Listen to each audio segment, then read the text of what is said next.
In the vast expanse of time, God's story unfolds, grand and eternal, beyond our grasp. His timeline, a celestial tapestry, weaves destinies and dreams in patterns unseen. Yet here we stand, bound by moments, our vision narrow, our tale fleeting. We see but threads, single and small, while he beholds the whole, from dawn to dusk. In his boundless narrative, we find our place, part of a masterpiece, a divine embrace. Let us journey forth with hearts wide open, knowing we are woven into a story far greater than our own. This is The Story. Good morning, church. It's so good to see everybody.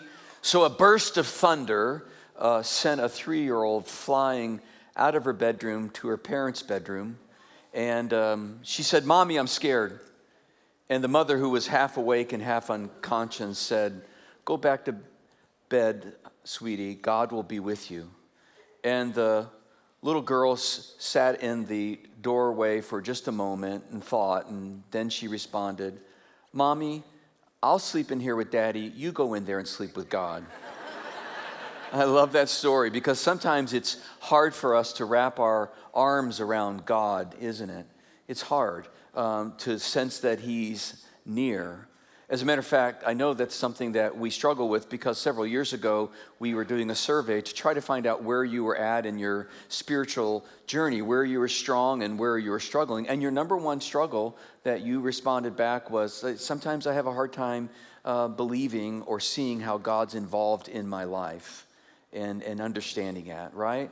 And so I think the journey that we're on, the story, this abridged chronology of the Bible over 31 weeks is really going to help us in a very tangible way.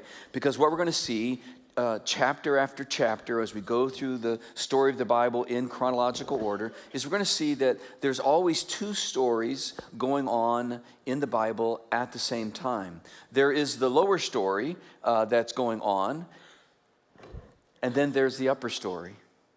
The lower story is how our lives are unfolding from our point of view, which is linear and horizontal and limited.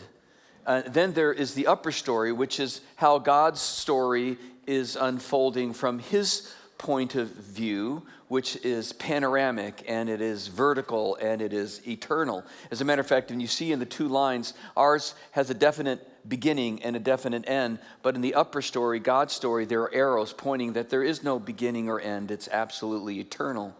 From the lower story, it's very difficult for us oftentimes to know exactly how our story is going to unfold, and we don't know how it's all going to end.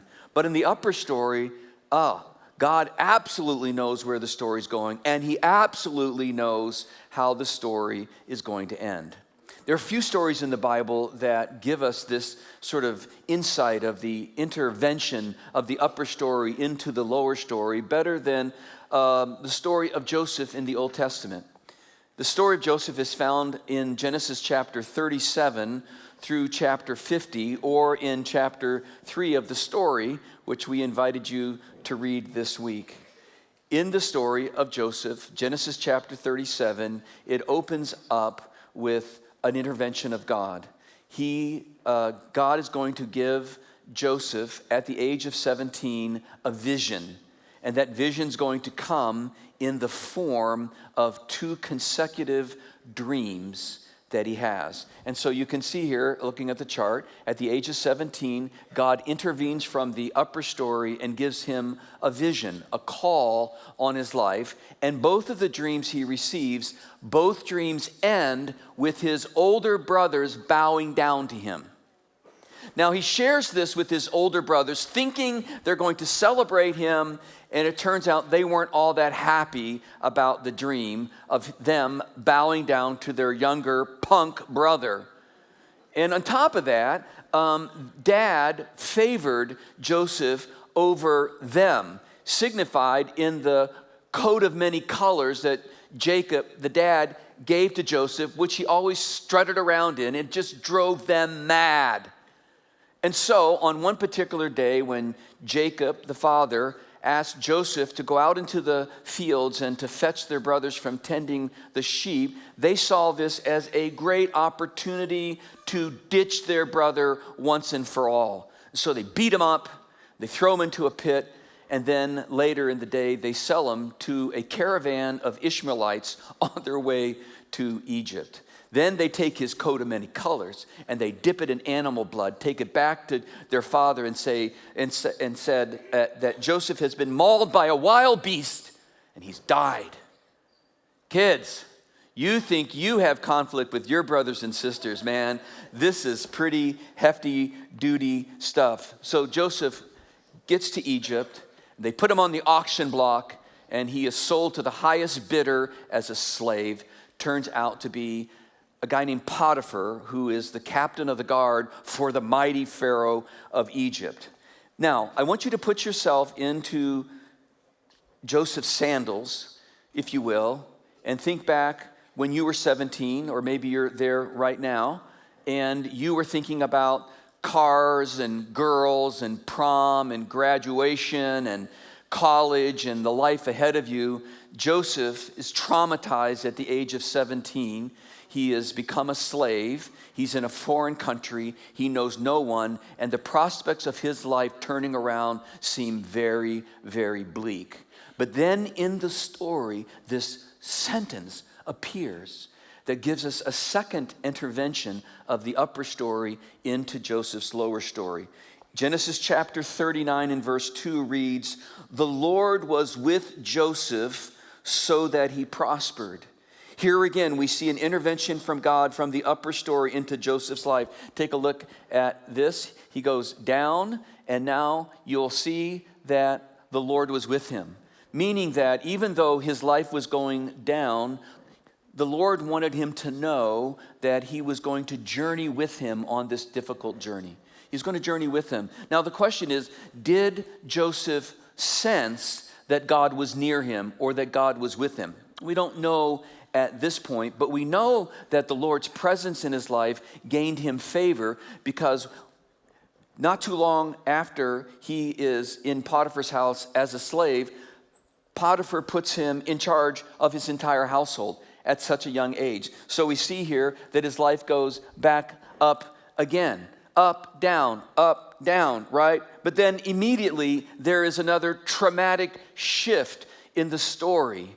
We are told in Genesis chapter 39 and verse 6 that Joseph was well built and handsome.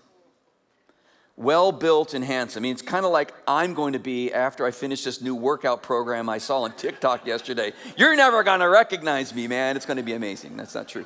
I'm not even on TikTok. Okay, so he's well built and handsome, and Potiphar's wife takes a liking to young little Joseph, and she approaches him many, many times, and in every situation he does the right thing and he refuses her.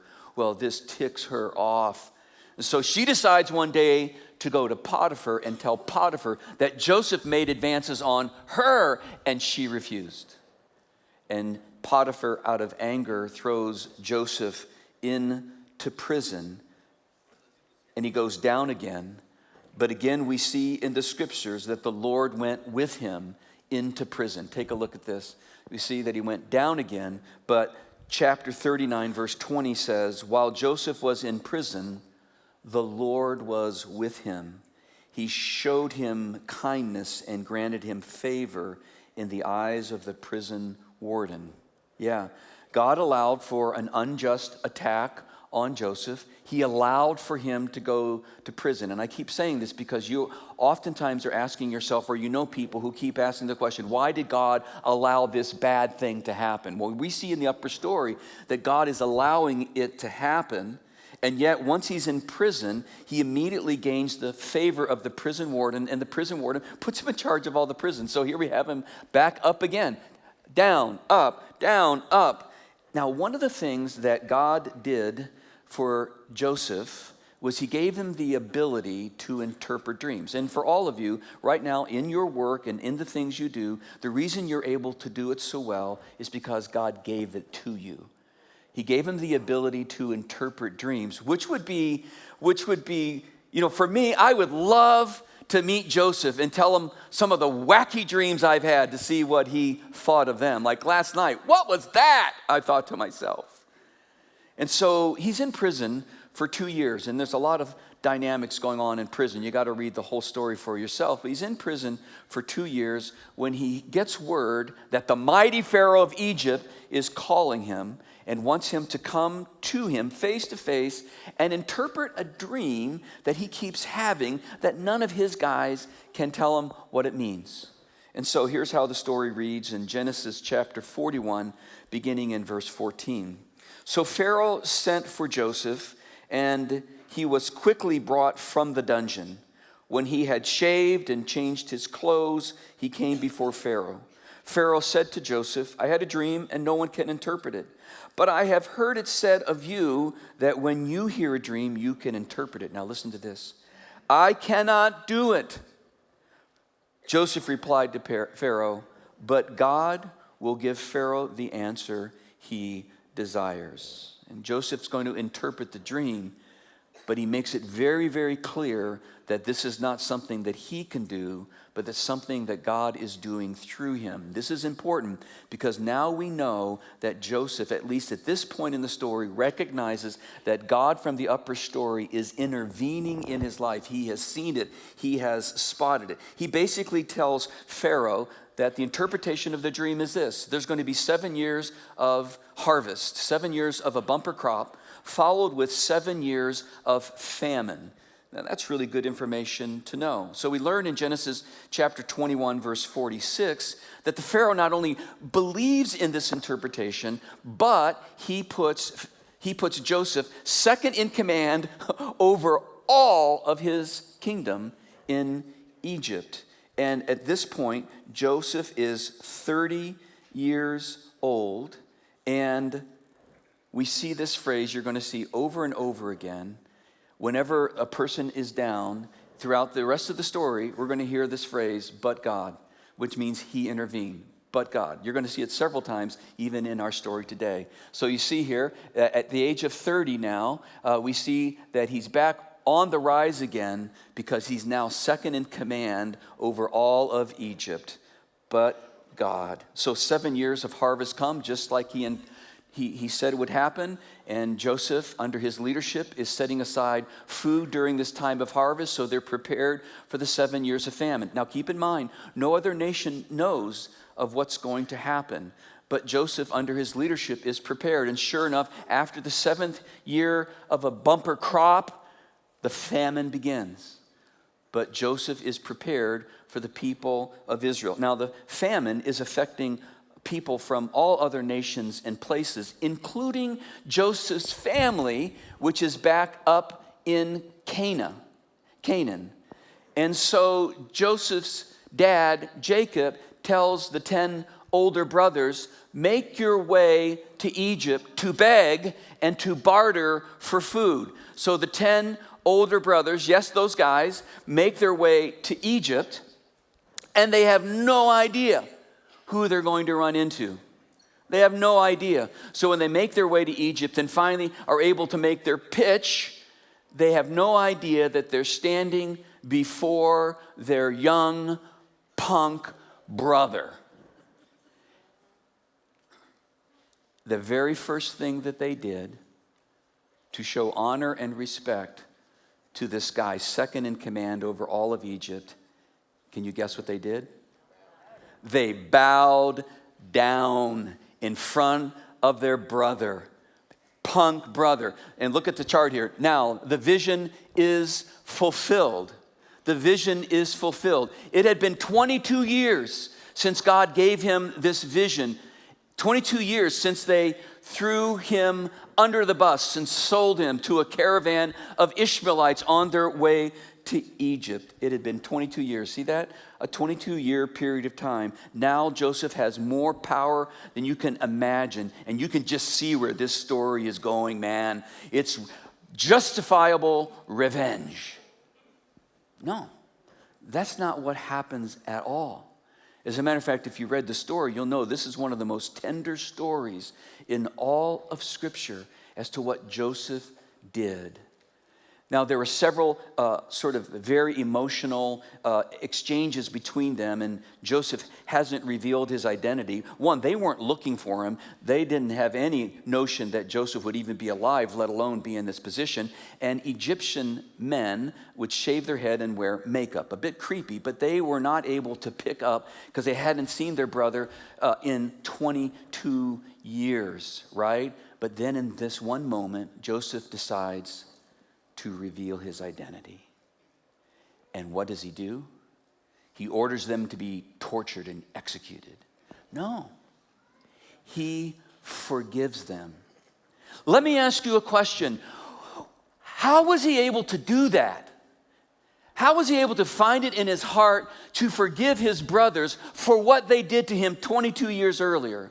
The answer, somewhere in that 22-year journey, Joseph captured the upper story. Somewhere in that 22 years, he was able to see the bigger picture of what God was up to and the role that he was going to play. Here's what the scripture tells us about their encounter in chapter 45, beginning in verse 3. Joseph said to his brothers, "I am Joseph. Is my father still living?"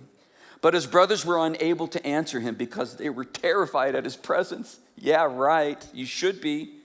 Then Joseph said to his brothers, come close to me. And when they had done so, he said, I am your brother Joseph, the one you sold into Egypt. Can you imagine? And now, do not be distressed and do not be angry with yourselves for selling me here, because it was to save lives that God sent me ahead of you. For 2 years now, there has been a famine in the land, and for the next 5 years, there will be no plowing or reaping. Say it with me. But God sent me ahead of you to preserve for you a remnant on earth and to save your lives by a great deliverance. So then, it was not you who sent me here, say it with me, but God. Yeah, what Joseph's brothers did to him in the lower story was evil. And it will have long-term consequences on their lives. You'll see as you read the story, they're never able to forgive themselves, and they never truly believed that Joseph ever forgave them. And they lived with that. But here's the thing. God took what they meant for evil, and he used it to accomplish good for the upper story. He used it to accomplish that which was good. And we're going to see this over and over again in the story, that you're going to be used in the telling of God's story. You can either choose to be a protagonist and align your life with what God is doing, or you can be an ornery antagonist. Either way, God's going to use your story to tell his upper story. That will happen. We're going to see this in our next chapter with Pharaoh. We're going to see this later with the first monarch of Israel, Saul. In his disobedience, we're going to see this with the king Nebuchadnezzar. We're going to turn to the New Testament. We're going to see this with Judas. We're going to see this with Pontius Pilate. We're going to see it even later with another guy named Saul in the New Testament and his persecution of Christians, how God used that to spread Christianity in the most amazing way. God is going to take all of the evil and he's going to use it to accomplish that which is good. That's quite amazing. Now, Joseph has captured this, and that's what enabled him to process all the junk and the ups and downs of his life, including the betrayal of his brothers, and he was able to sort of process all that, and it enabled him to forgive his brothers and to move on with his life. So Joseph, out of his power, moves his family from Canaan to Egypt, and there's about 70 members of Joseph's family, and Joseph, when he hears that his father is getting closer, it's a very emotional story. He gets in his Egyptian chariot, and he takes off to greet him.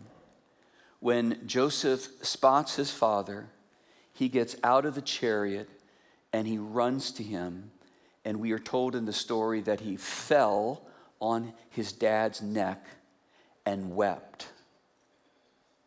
The story says, for a good while. He has been reunited with his dad. He's lost 22 years.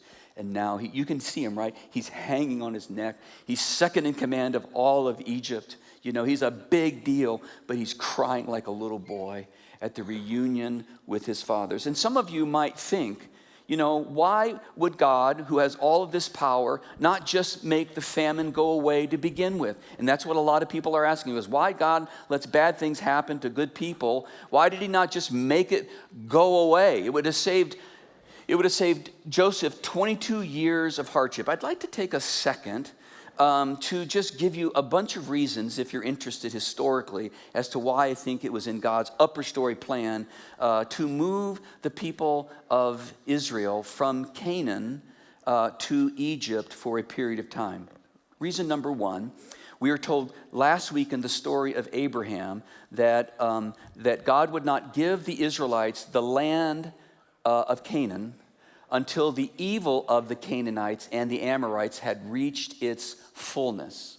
Meaning that the people of Canaan, who are also referred to as Amorites, were an evil people, and they were getting more evil by the day. They worshiped false gods of Molech and Baal, and not only that, God was going to get to the place where he would be justified. Matter of fact, it would almost be unjustified if he didn't do it would be almost unjustifiable that he didn't do something. And he was hoping that the Canaanites, the Amorites, would turn from their evil ways. But he sees the story from beginning to end. He knows that they're not going to do it. And at a certain point, when their evil has reached a crescendo, he's going to take the land from them. He's going to judge them, and he's going to give it to the Israelites. But that time had not yet come. Now, if you study the history of the Canaanites and the Amorites, just like the fall of other empires, like the Assyrian Empire coming, and ultimately the Roman Empire in the future, you're going to see that their crumbling was not as a result of their economic situation. It wasn't as a result of their military not being strong enough. They cratered at the judgment of God for their morals. They had lost their moral footing. They lost their moral footing. There was the breakup of the family. And when I studied this in seminary, and I just recently studied it again, the ultimate escalation of their evil resulted when they began to sacrifice their children. As a matter of fact, there was one site that they found the remains of 20 children that had been sacrificed by the Assyrians. Isn't that evil at the worst level? Can you imagine an evil greater than that? Church, can you? You're not responding to me. I'm preaching better than you're responding. I want you to take the bait here. Can you imagine? No. Guys, I want you to imagine, right? You agree with me, right? I am here to tell you, I'm taking a little bit of hiatus. 20 children is nothing even remotely close to the 1 million children we sacrifice every year in this country. And we've been doing it for 50 freaking years. And there is no way God is going to turn a blind eye to that. And I'm taking out rape and incest. I wouldn't do it but for those of you who hold that position to punish the innocent for the crime of another person, fine. But I'm taking out that person. And you still got over 1 million a year. I am for the rights of women,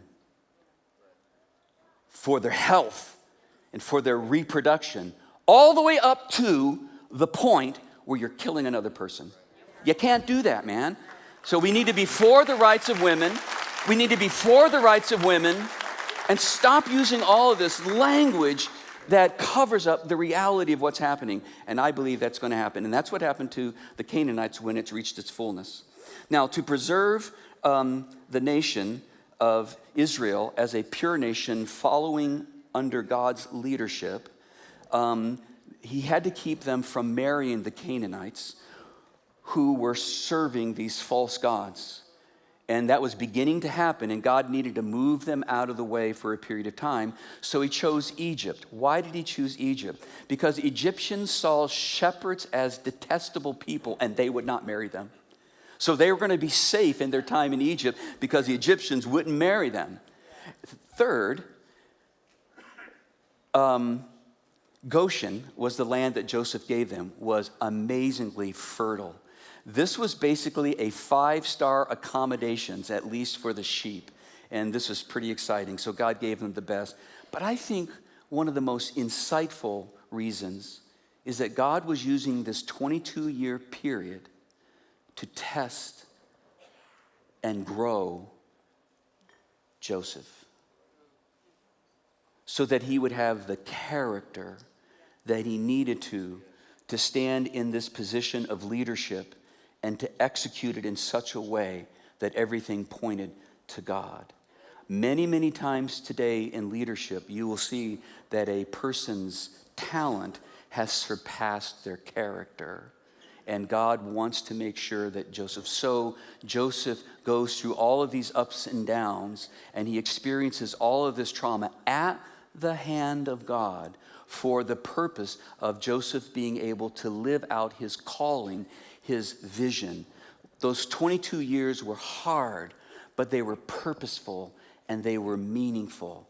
The question is, would we be okay with God doing that in our lives? Well, we come to the end of Joseph's story, and we read that he lived to be 110 years old. While those 22 years were very, very difficult, look, he had 71 more years in the presence of his family, in the presence of success and bounty. He gave up 22 years, yes, but look at the 71 years. He names his 2 kids Ephraim and Manasseh. One means God gave me the ability to forget what my family did for me, and the other one means twice blessed. This last 71 years, I've been blessed like never before I've ever seen. And the end of his story, it finishes with these words, and only grandparents will be able to get how cool it is. Okay, those of you who are not grandparents, read this when you become a grandparent. You'll get this. Joseph stayed in Egypt along with all of his father's family. He lived 110 years and saw the 3rd generation of Ephraim's children. Also, the children of Machir, the son of Manasseh, were placed at birth on Joseph's knees. Come on. I'm a grandpa. 5 grandchildren. Joseph got to be a great, great grandfather. Come on. At the end of his life, he says, now here's the deal. I'm going to die. And you can bury me here in Egypt. But don't you dare leave me here when it's time for God to give us the land he promised our people, when the evil of the Amorites and the Canaanites has reached its fullness and God gives us victory over that land. You dig my bones up and you take them to Israel, the land that God's going to give us. Joseph so deeply believed in the upper story. He's so solid that he aligned his entire life to it and believed it with every fiber in his being. And here's the point. The same thing is happening in your life right now.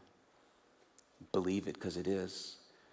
You're looking at your life right now from the lower story, but there's an upper story that's going on. God has a calling. God has a vision for you. And he's giving you these little interventions, and he's speaking to you, but you got to wake up and you got to look for it. And there are going to be times when you're spiraling downward where you want to get angry with God, but instead you need to, in that moment, just like we saw twice in Joseph's story, it was when he was down that the text says that the Lord was with him. And the same will be true for you. And I'll tell you, it'll be difficult for you sometimes to see God's intervention, Because while we see Joseph's story from the upper story because we have the scripture, Joseph didn't have the scriptures. He was one day at a time trusting God for what was to come next. And we're in the same exact position. We don't have the roadmap. All we need to do is look up and align our life to what we see God doing and what he's calling us to do. And sometimes it's hard to see. Sometimes you have to come a little bit later in your life and look back and go, oh, that's what that was. Let me tell you a final personal story. And as I'm telling the story, I want you to think in your own life when you have seen these but God moments in your own life. So many of you know I grew up in an unchurched home. At the age of 14, was invited to church, became a Christian. At the age of 15, because God was using older men to speak into my life, I received, at the age of 15, Joseph was 17, a sense of vision or calling that I was to be a pastor, which seemed totally ridiculous to me based on my upbringing, but I embraced the vision. And at the age of 15, I also met Roseanne, and I went to her and said, hey, I'm going to be a pastor.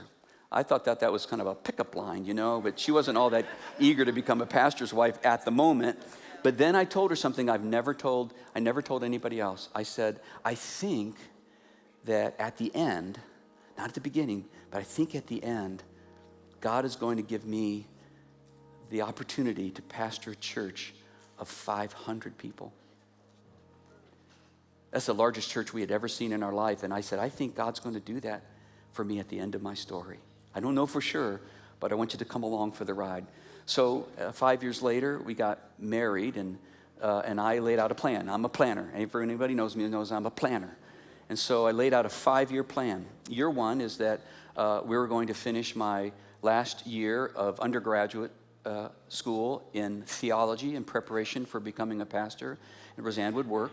And then we would move to Dallas, Texas, where I'd begin a 4-year graduate program.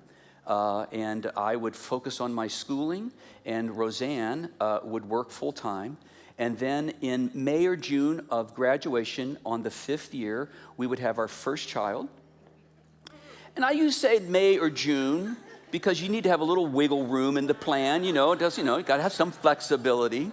So the plan was laid out. I would focus on my school. Roseanne would work. But then when we had a child, it was her vision. Yeah, in a marriage, it's both the husband and the wife's vision. It's got to come together. You got to navigate that. It can't just be one over the other. You got to both navigate that. You hear me, men? You hear me, women? It's got to be both of your visions coming together. And she wanted to be a stay-at-home mom. That was her vision.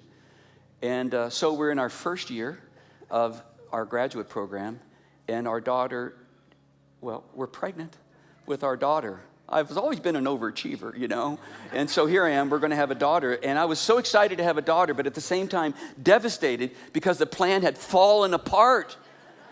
And I'm now going to need to, quit school and get a job so Roseanne could fulfill her vision. And I didn't know how it was all going to work itself out. I did know this, that you can't do much with an undergraduate degree in theology. You mean my best job is going to be would you like fries with that burger? That was going to be I was devastated. And so while I was in seminary, and I was volunteering for a ministry out in Arlington, Texas, where we were working with discipling business people in how to bring their faith into the marketplace. And I kid you not, without them even knowing it, a month before Jennifer was born, that organization came to me and offered me a part-time job that replaced Roseanne's salary to the penny. And so I now have an opportunity to go to seminary part-time and to work and to provide for my family so Roseanne could live out her vision. And we moved from East Dallas to Arlington, Texas, and I started to attend the church of the director of the ministry. And we were just doing that, and everything was working out. And then the pastor resigned at the church. And they had gone 2 years without finding a pastor. Well, it turns out that one of the groups I was discipling from Arlington included 3 men who were on the search committee for this church that I was attending. And they came to me one day and said, "We believe that you should become our next senior pastor." I'm 28 years old. I've just finished seminary. I have absolutely no experience whatsoever. If I had sent my resume to them unknown, they would have got a nice little chuckle. Look at the little kitty pastor, thinking he could actually, take this amazing job. But at the end of the day, I became the senior pastor of this church at the age of 28. The attendance, 500 people. My biggest vision of where I would end, God's vision, this is where I would start. And boy, what a ride it has been. All because God gave us a daughter at the most inappropriate time. And we kept her. And what I thought was going to devastate my life turned out to be God's upper story for my life. All I could say is, but God. And all of God's people said. Father, now as we stand to our feet, we ask that you would receive our worship and that we would see your intervention in our life, your good story and plan for us. In your Son's name, amen.